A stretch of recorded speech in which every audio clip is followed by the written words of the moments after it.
నమస్కారం, welcome to its TV. Rakhi Pournami. So మనందరికీ కూడా రాఖీ పౌర్ణమి అంటే చాలా ఇష్టమైన పండుగ. మన అన్నతమ్ముళ్ళకి రాఖీ కట్టి ఆ బంధాన్ని ఇంకా ఎక్కువగా బలపరుచుకుంటాం. కానీ ఈసారి రాఖీ పౌర్ణమి 27 28 అనే సందేహం మనందరిలో ఉంది. ఇది ఒక పెద్ద చర్చ కూడా జరుగుతోంది మీడియాలో. సో మనం దాని గురించి తెలుసుకుందాం. ప్రముఖ ఆధ్యాత్మికవేత్త బ్రహ్మశ్రీ శ్రీనివాసుల అనంతరామ శర్మ గారు మనతో పాటు ఉన్నారు. నమస్కారం శర్మ గారు. నమస్కారం అమ్మా, నృసింహార్పణం. ఎలా ఉన్నారు? బాగున్నామ్మా, మీరు బాగున్నారా? చాలా బాగున్నాము. సో అదే అప్పటి నుంచి వెయిట్ చేస్తున్నాము, ఎప్పుడెప్పుడు ఈ టాపిక్ స్టార్ట్ చేయాలి అనేసి. చాలా చాలా ధన్యవాదాలు, మీరు ఇంత దూరం మా కోసం వచ్చి ఈ డౌట్ని క్లియర్ చేస్తున్నందుకు. తప్పదమ్మా, ఇది నా బాధ్యత.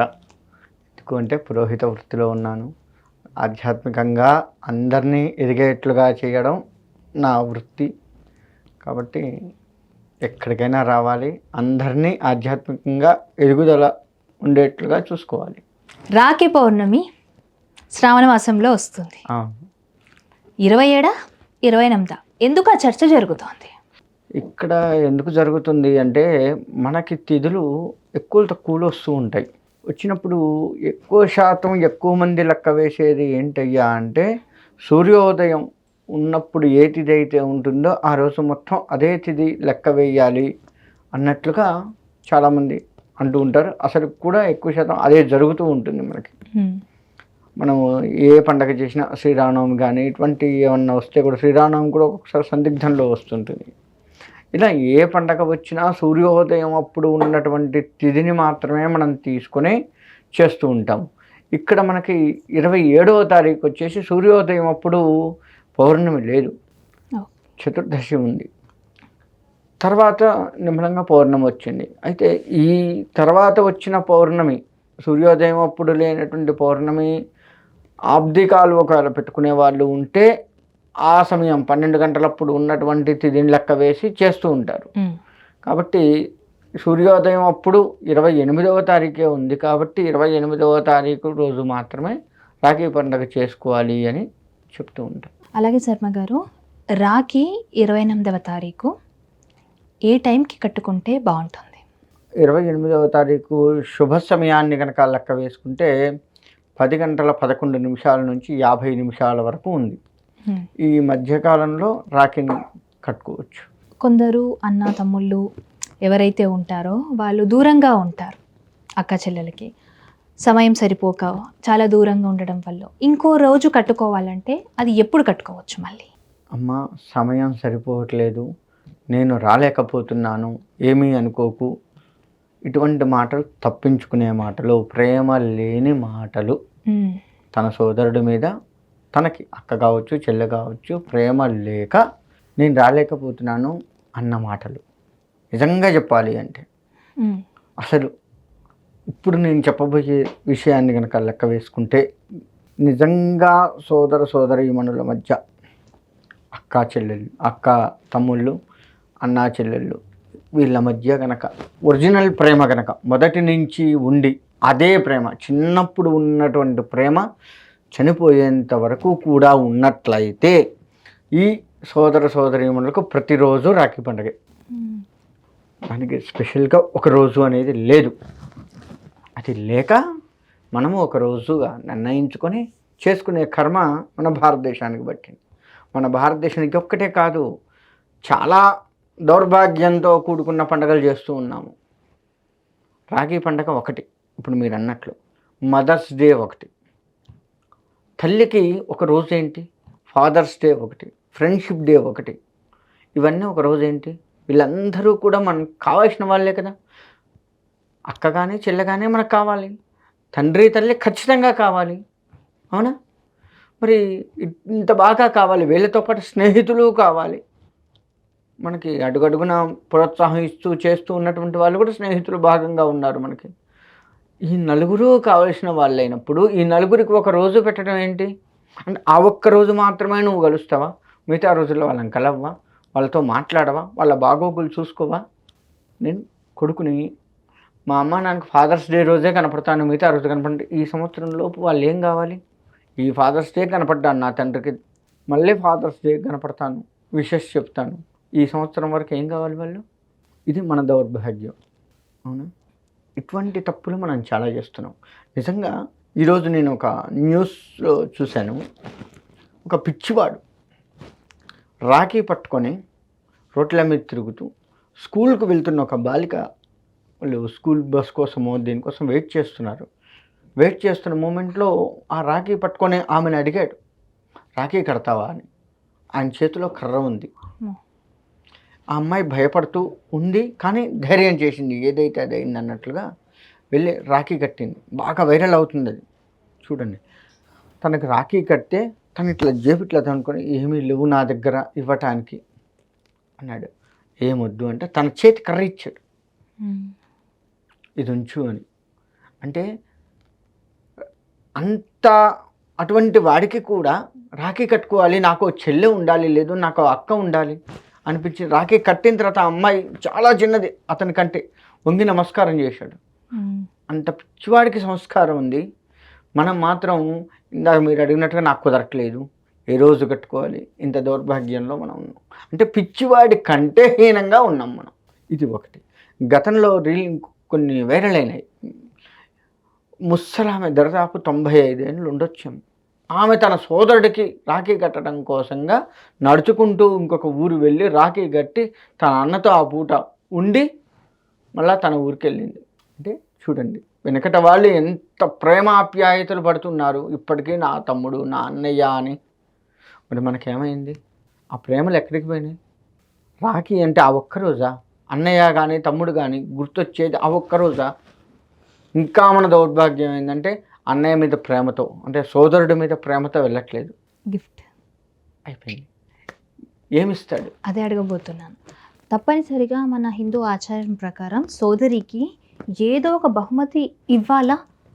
అది కంపల్సరీయా రాఖీ కట్టినప్పుడు?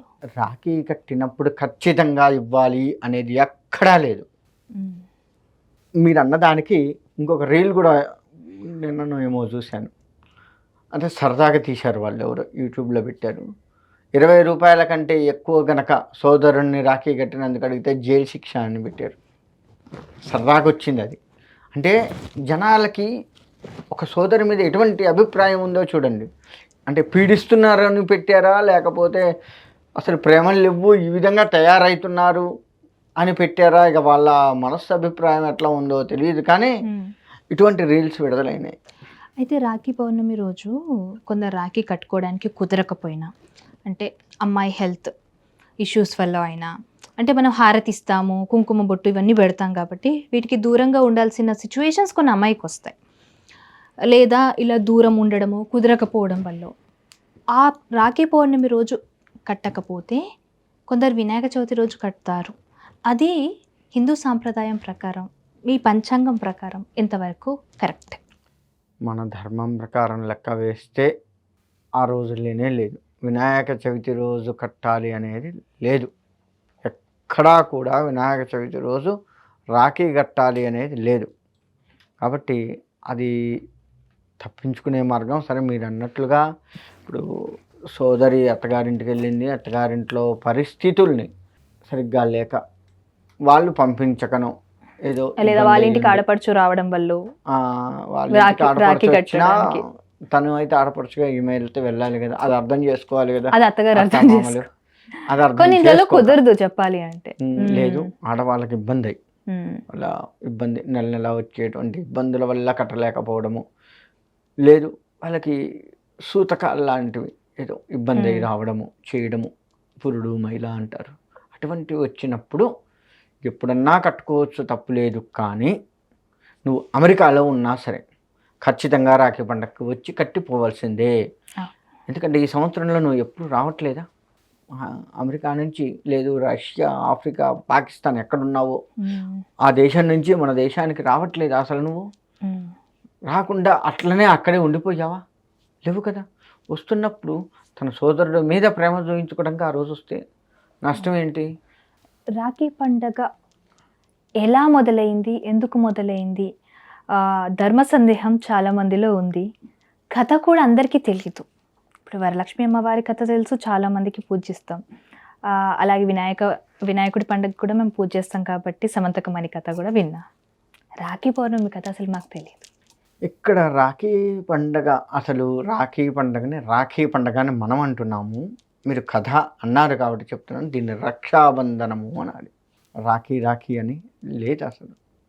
మధ్యలో ఆ రక్షాబంధనం అని పలకటం రాకనో, లేదు హిందూ సంబంధించిన పేరు పలకటం వద్దు అనుకొని ఇతరత్ర మతాల వాళ్ళు చేసినటువంటి పదము తెలియదు, కానీ రాఖీ అనేది కాదు, రక్షాబంధనము అనాలి.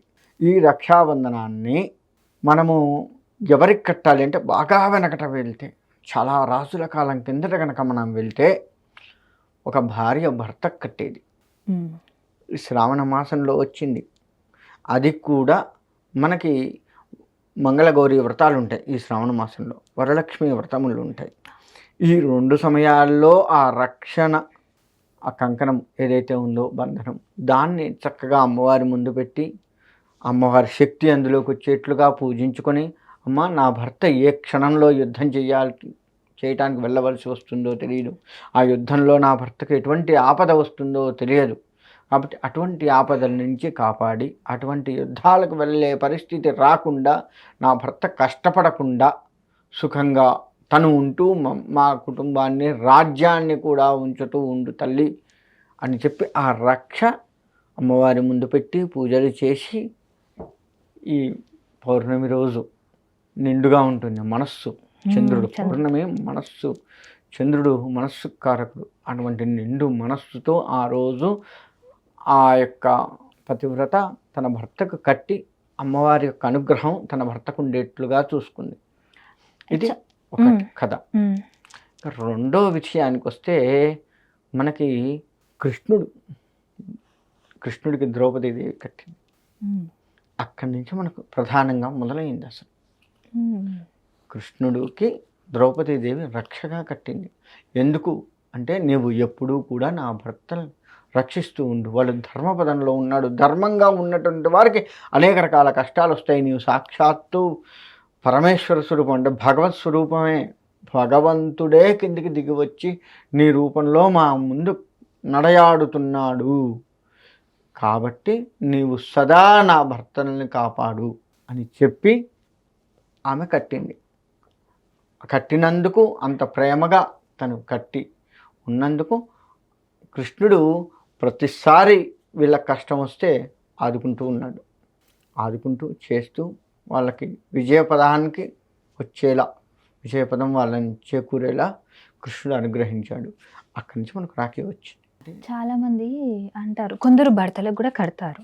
కట్టినప్పుడు అదేంటి ఇది అన్నా చెల్లెళ్ళ పండుగ కదా, భర్త కట్టకూడదు మహాపాపం అని నార్మల్గా ఇలా ఇంటి పక్కన వాళ్ళు, చుట్టుపక్కన వాళ్ళు మాట్లాడుకుంటారు. నార్త్ ఇండియా సైడ్ చూస్తే భర్తలకు కూడా కడతారు, ఎవరికైనా కట్టొచ్చు అని వాళ్ళు మాట్లాడుకుంటారు. ఇప్పుడు మీరు చెప్తున్న స్టోరీలో ఇక్కడ 2 విన్నాం, భార్య భర్తకు కట్టడం, చెల్లి అన్నకు కట్టడం. అంటే బావ బొమ్మర్దుల వరస అవుతుంది అని విన్నాను, పాండవులు కృష్ణుడికి. సో ద్రౌపది ఎలాగో సోదరి అవుతుంది. సో ఇప్పుడు ఈ 2 కథల్లో విన్నప్పుడు ఇదే ఎవరికి కట్టినా తప్పులేదు, ఎవరికి కట్టినా తప్పులేదు. కాకపోతే భర్తకు కట్టేది అయితే ఉంది చూసారా, దాన్ని అమ్మవారికి పూజించి రక్షగా కట్టాలి. రక్షాబంధనము, రాఖీ కాదు, అలా కట్టుకోగలగాలి. ఇవాళ లెక్క వేసుకుంటే సరే, మనకి ఇవాళ యుద్ధం చేసే పరిస్థితులు లేవు. నిజం చెప్పాలి అంటే, నా భార్య నాకు కట్టాలి అంటే నేను ఏదో యుద్ధానికి వెళ్ళాను కదా. ప్రస్తుత కాలంలో రాజులు లేరు, యుద్ధాలు లేవు, మరి నా భార్య నాకు ఎందుకు కట్టాలి ఈ కలియుగంలో అంటే, అనుకోని ఆపదలు వస్తూ ఉంటాయి కదా. నాకు నా జాతక ప్రకారము ఏదో ఆపదలు వస్తాయి, ఆ ఆపదల నుంచి గట్టెక్కించు, నా భర్తకి ఏ ఆపద రాకుండా చూడు అని ఈ కలియుగంలో మనం ఆ విధంగా అమ్మవారి దగ్గర పెట్టి, అమ్మవారి అనుగ్రహం ఆ రాఖీ, ఆ రక్షాబంధనానికి వచ్చేట్లుగా చేసి, ఈరోజు నిండు మనస్సుతో, పౌర్ణమి నిండు మనస్సుతో నా భర్తకి ఏమీ కాదు, అమ్మవారి రక్షణ నేను కడుతున్నాను, సహధర్మచారిణి, నాతో పాటు ధర్మంగా నడుస్తూ ఉంటుంది కాబట్టి, నా భర్త ధర్మపదంలో నడుస్తున్నా, నేను కూడా అతనితో పాటు నడుస్తున్నాను కాబట్టి ఎటువంటి కష్టము, ఎటువంటి ఇబ్బందులు రాకుండా, ఏ ఆపద రాకుండా ఉండాలి అని ఈ కాలంలో మనం కట్టొచ్చు. భార్యలు భర్తకి. ఇంకొక చిన్న సందేహం, కొందరు రాఖీలను అదే రక్షాబంధనం పోస్ట్లో పంపిస్తుంటారు, కొరియర్ చేస్తూ ఉంటారు దూరంగా ఉన్న వాళ్ళు. అయితే అప్పుడు వాళ్ళకి కట్టేవాళ్ళు సోదరిమణులు కానీ కజిన్స్ అంటారు కదా, వాళ్ళెవరు అవైలబుల్గా లేకపోయేసరికి వాళ్ళ పేరుతో భార్యే కడుతుంది లేదా కూతురే కడతారు. అది ఎంతవరకు ఇక్కడ కరెక్ట్? కూతురు కట్టడంలో తప్పులేదు, భార్య భార్య కట్టడం మాత్రం ఈ విధంగా ఆలోచించి మనం చెప్పుకున్నాం కదా, ఏ ఆపద రాకుండా ఉండాలి ఆ విధంగా ఆలోచించి కట్టేదే సరైన పద్ధతి. రాఖీ అని చేసుకొని ఒక చెల్లెలుగా ఇది చెల్లెలి చెల్లె స్థానాన్ని భార్య తీసుకొని కట్టడం మాత్రం నేనైతే ధర్మంగా అనుకోవట్లేదు, నేను ఒప్పుకోను. నా పర్సనల్గా లెక్క వేస్తే నేను ఒప్పుకోను దాన్ని. ఈ పూట అర్థమైంది. భార్యని కాసేపు చెల్లి అనుకున్నాం, రాత్రి సమయం అవుతుంది, అప్పుడు దాన్ని ఏ విధంగా తీసుకుంటాం మనం? వినడానికి చాలా ఇబ్బందిగా ఉంది. అది కాబట్టి అసలు అది ధర్మం కాదు అని నా భావన. నా పర్సనల్ ఒపీనియన్ అయితే అసలు భార్య ఆ రాఖీని కూడా ముట్టుకోవద్దు. కూతురు కాస్త ఏదో కూతుర్లు లేని కొంచెం సోదరిమణులు లేని వాళ్ళకి నాకు ఎవరు పక్కింటి కట్టట్లేదు వాళ్ళు అని ఉన్నారు ఫీల్ కదా. అవుతారు కదా. కూతుర్లతో కట్టించుకుంటారు వాళ్ళు. కూతురు లేదు, పక్కింటి వాళ్ళు ఖచ్చితంగా ఉంటారు. అన్న వదినా వదినా అని అనుకుంటారు. వాళ్ళు అనుకుంటారు. వాళ్ళు వదినా అని అనుకున్నారు అంటే తన చెల్లెలు అవుతుంది కదా, అంటే అవును. తనతో కట్టించాం, నష్టం ఏంది? తనకే ఓ జాకెట్ ముక్క పెడదాం, నష్టం ఏంది? అలా చూసుకోవాలి. మనకి ఎవరూ లేరు అన్న మాట ఉత్తమాట. మనకు ఖచ్చితంగా మనకు ఎవరో ఒకళ్ళు వెతికితే దొరుకుతారు, దొరకదు అనేది లేదు. అలా చూసుకొని కట్టించుకుంటే సరిపోతుంది. Thank you so much Sharma గారు. మంచిదమ్మా. నరసింహ.